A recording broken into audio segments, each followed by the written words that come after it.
Alright, what's going on, guys? Zotis here, and today I've got a nice, pretty good gameplay with the scout helicopter going 35-0 in it. And I know for the first, I know it's a pretty long video. The whole gameplay was about like 18 or so minutes, I think it was. But pretty much what I'm going to do is I'm going to let the first 11 and a half minutes or so go by, because those last like 5 minutes I only end up getting 4 kills, and so I'm pretty much just going to put those last 4 kills at the end and then show the final score, because there's no point in me just flying around in circles for the last 5 minutes for you guys to watch that, because it almost was just pretty boring. It was pretty boring for me to fly anyways, because we ended up stealing their helicopter pretty much towards about like 9 or 10 minutes I think into the game, and then we pretty much hold that, and the guy who stole it was in the squad. He ends up pretty much spawn camping the rest of the game, so they weren't really able to get off the ship, but they were able to get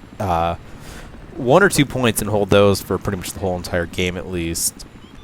And the map's obviously no shark canals, obviously on Conquest, and they started actually beating us towards the beginning of the game and stuff. And I'm just talking mostly about tactics with the helicopters, and then also how to blow up the helicopters. Mostly what will be in this gameplay about what the pros and cons of like each of the perks and stuff. But first I gotta say, I'm getting a good amount of subscribers now, a little bit more views in the videos, and so I want to thank everyone for subscribing, all the new people at least and stuff. And I'm enjoying doing this, and my channel's slowly starting to grow at least, so that's pretty encouraging. And the very first kill I ended up getting was that helicopter, because I ended up starting the recording a tiny bit late, and I was still trying to set everything up like the last video. Because I was about to leave. I was about to set the PlayStation on because I was playing all day, and then I ended up getting this map with the squad, and I was like, you know what, I'm gonna stay for this one match, see if I can get in the helicopter. And I ended up getting in the helicopter, and I ended up doing a perfect, almost perfect, I would say, flawless game. I probably could have had a few more kills had I pretty much had my aim been a little better, because I know like a little bit throughout the whole thing, there's just times where I miss people when normally they would be guaranteed kills for me, and I ended up I just ended up missing them for some reason. But with these like perfect / like flawless gameplays that you have, you just have to have so many things go right for you. And it was just one of those games where just everything kept falling in place for me. I mean, one guy he's prepared me for the first like 12 or so minutes, and when he finally ended up getting shot out of the helicopter, he spawned in the other helicopter that we stole, and so the last like 5 minutes I didn't have any repair guys, but they didn't really try shooting us down at all. They do end up shooting us down, I think, between like I think it's like 7 or 8 minutes into the game or so. They end up all getting on the carrier, which is the one place I do not recommend anyone trying to shoot down a helicopter unless you really know how to like dodge the helicopter when it's coming in, like where to go, because you're pretty much just a sitting duck. You're pretty much just asking, hey, fly over here, spawn at me, kill me, because I mean, there's just no place for you to hide when you're on that carrier alone. Although there is one guy that gets on the top of the ship in the mask, and I was actually having some pretty difficulty shooting him down, but I do end up finally getting him. And my personal stance in the spawn camping is I'll fly around and I'll shoot the helicopter if it's flying up and stuff, but I won't stay around the carrier or spawns unless you're actively trying to shoot me down. Then it's not spawn camping anymore, because you're trying to kill me just as easily. But I won't sit in the spawn and just wait for you to get in the helicopter and kill you from behind and stuff. That's just bush league. I don't do that, and I don't know why people do that. It's just personally, it's just not fun too. I mean, I don't want to stay there for 45 seconds just to get one kill, and I could be flying around and getting like 5 or 6 kills. So that's just my stance. And I know in the very first fight with the one helicopter I was facing, we had a pretty good little missile battle going on. We were kind of a little distance away from the guns, but I would definitely recommend not flying like below like the other helicopter that you're trying to fight, and that's unless you have a repair guy and your flares are ready to deploy, because the very first guy ends up flying way below, and my missiles reset, and he doesn't really have a chance to use his flare because they haven't reset, because he ended up flying closer to me, and it's a lot harder to actually use the flares the closer you are compared to the further you are. There's just a lot less reaction time to pop your flares out. But Another thing too, what I'm using actually with the scout helicopter is I'm using the target designator, which personally for me, it's been my favorite thing to use now. I know a lot of people use the air radar, and the only time I'll actually end up switching to the air radar is if we do end up having the other team starting to spawn camp us. Because when you're able to spawn in that helicopter, you know exactly where that other helicopter is, and you're able to turn to your left or to your right. Because very rarely they're actually like straight behind you. Typically, if they're straight behind you, they're on the ground, so you're actually able to get out of the helicopter real quickly and maybe get a few shots off and actually kill the pilot, which I've done before, and I know a few people have. So that's just like some good, simple tactics at least. But I'm gonna go over why I personally use the target designator. I know it's like the self-land for the snipers, and I think it's the target designator for the scout helicopters. But pretty much the reason why I do it is because, especially on this map, like you get so far away from the helicopters, and because I don't spawn camp, like I don't know exactly when they actually lift up in the air, and it's a lot easier to actually target the helicopters because the target designator will lock onto the helicopters before your missiles can actually target them, so you can actually find them a little bit easier, because a lot of the times you can't actually even see the scout helicopters in the sky flying around and stuff unless they're marked, which everyone who plays Battlefield is like maybe about 5 or 10 of the players actually spot in the game, which a lot more people should. It's a lot easier to spot on the PlayStation than it is on the Xbox, but I still don't know why people don't do it. I know what is a good thing though is the spotting points are supposed to be going up in the next patch. And then vehicle assist people who are flying in the helicopters and repairing and stuff, they're actually going to go get more points. And when you're driving vehicles and you get the vehicle assist, you're going to get a lot more points. And they think they were going to move it up to at least 50, they said, for the tanks and vehicles.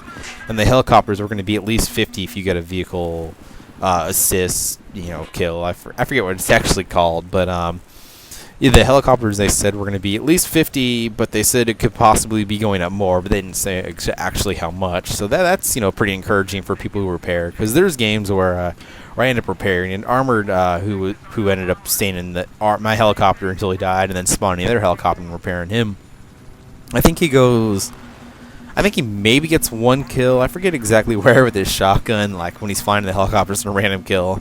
But he ends up going like 1-9 and still getting like 3,000 points just from repairing, which, that's all you're going to your scout helicopter points. So, if you can't level up your helicopter, if you can't fly, it's always the easiest way to rank it up is just, repair. You'll get all the unlocks like normally, and sometimes the people will even go and land on the points, and you'll still capture them, which is a nice thing to do at least. And another thing too for the air radar is I do like it and stuff, but with the target designator, what I've done before now lately is some of my repair people will actually get javelins, and they're able to hit the helicopters and or tanks, whatever I'm targeting. Because even if you're off to the slight center to the right, that target designator will still lock onto them, and every time it locks on you get another 10 points, added on, and I'll have maybe about 10 or 15 target designator points. So that's an extra 150, 200 points I'll get a game just from using the little targeting system, which is pretty nice. And then plus, if anyone's on the ground using the javelins or if it's the helicopter, they're using the Stinger and whatever else, the Stigla or whatever it is for the Russians that they have, which is just pretty nice and pretty fun to use, because if they end up hitting them, you do get the target bonus, which I don't know how many points it is. I forget, because I actually end up rarely getting the target points, because either I'll shoot the helicopter first, or if I'm going against ground people, by the time anyone even targets them, I'm usually already flying over them, and the target designator lock is going away, which is unfortunate, but it does happen sometimes in here and there. And the simple reason that I don't actually end up using the air radar unless they're spawn camping is because most of the time, if the helicopter's in the air, I can either see it, or that target designator is going to be able to lock onto them right away. And so I just feel that there's no need for it, because 9 out of 10 times I'm ended up killing the other scout helicopters that are in the air. So if there's no helicopters in the air, what's the point of the air radar? You might as well at least use the proximity scan, the target designator, stealth, or even the autoloader, because sometimes they'll even use the autoloader too, which is that thing is just deadly for the vehicles. But another tactic too that I always see a lot of people doing or not doing, like when they're shooting and stuff, is you always have to aim in front of your people. It's called pretty much what they call it, like in the military and stuff, is ambush style targeting, where you point your crosshairs in front of the person and you let the person run in front of your crosshairs, which is something you need to do. I know there's one time, I forget, I think it's coming up or it might have passed, where I'm actually trying to shoot one of the boats that's coming out of the carrier, and pretty much I'm starting to shoot like right at him with the crosshairs, and so what ends up happening is once the actual bullets end up reaching the boat, I'm shooting behind him, and I actually end up shooting behind him. And yeah, I think it happened earlier. And then what I ended up doing was I actually ended up getting some hits on the boat because I was shooting in front of him. The guy jumps out of the boat, and I actually end up trying to land on him when I completely missed him. I'm sure, every so often I do try to land on people to get the little fun road kills.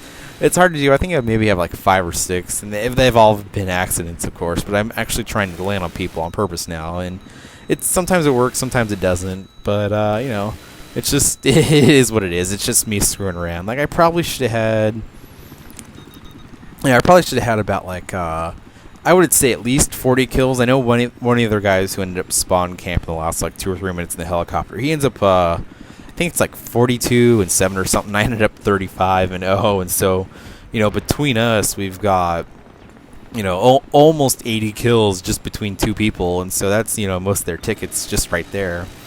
Even though we were losing for the first 8 minutes or so, or almost, and I think we ended up finally catching up to them. And that was just because we ended up controlling the air. He ended up making sure that other helicopter didn't take off. But I mean, what has happened before too is we've actually controlled all 3 helicopters, and if you can control all 3 helicopters, it's over. It doesn't matter either side. I mean, typically, mostly on this map, I would say the Russians win, but it's almost getting pretty equal sometimes, where the Americans will spawn trap the Russians, but that's a little bit rare just because of the fact that there's 2 tanks. And pretty much almost everyone now has unlocked that 3rd seat in the tank, and so they're able to, use the guided shell and take out the helicopters in one hit. Even the javelins too will take out helicopters, even with repairs, pretty easily if someone's got a sulf flam or a target designator on them. But I think it's pretty much, and it lasts like a few minutes. Is just me like flying around and stuff, and not just really doing much the last 5 minutes. So I'm just gonna. End it right here at least, and put those last 4 kills on or whatever it is. I think it's like 3 or 4. But, yeah, so if you guys ended up liking this video, give me a thumbs up, let me know in the comments. And if you're new to me and my channel, please subscribe. And thank you guys for watching.